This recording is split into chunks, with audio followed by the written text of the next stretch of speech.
All right, let's see about Ludwig's angina. So what is it? It's basically a polymicrobial cellulitis in submandibular and sublingual space. Cellulitis is nothing but a bacterial infection which spreads rapidly through the skin and goes deeper. So that is cellulitis. So Ludwig's angina is a polymicrobial cellulitis occurring in the submandibular and sublingual space. So it is mainly caused by these two bacteria, that is Streptococcus viridans and Staphylococcus aureus. Now if we come to the actual etiology, it is caused by the trauma to the floor of mouth or open mandibular fracture, tongue piercing, odontogenic infection in second and third molar, and coelodinitis. Alright, coelodinitis is nothing but a bacterial infection occurring in the oral cavity caused by these two bacteria. So the predisposing factors are dental caries, diabetes mellitus, AIDS, alcohol, and chemotherapy.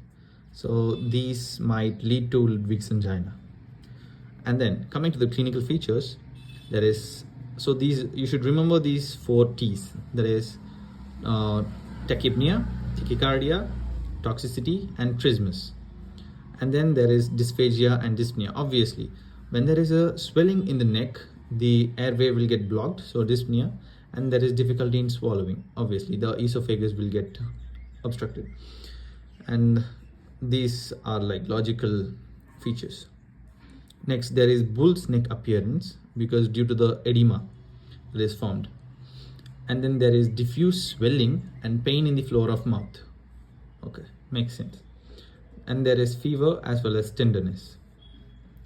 Now coming to the cardinal signs, there is gangrene, and the infection is spread through facial space and not lymph. Usually we see infections spread through lymph, but here it is through the facial space, like skin and the subcutaneous tissue, like that. Now there is bilateral involvement of more than one deep tissue space. So these are the cardinal signs. And coming to the investigation, so we'll take a CT scan of the neck and an ultrasound of neck and blood and pus culture. So these will diagnose the Ludwig's angina.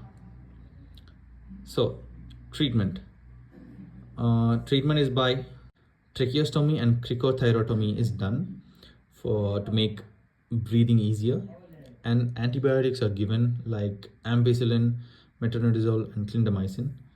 And then a surgery is also made to relieve the pressure from neck and decrease the edema formed. And then the patient is hydrated through IV fluids.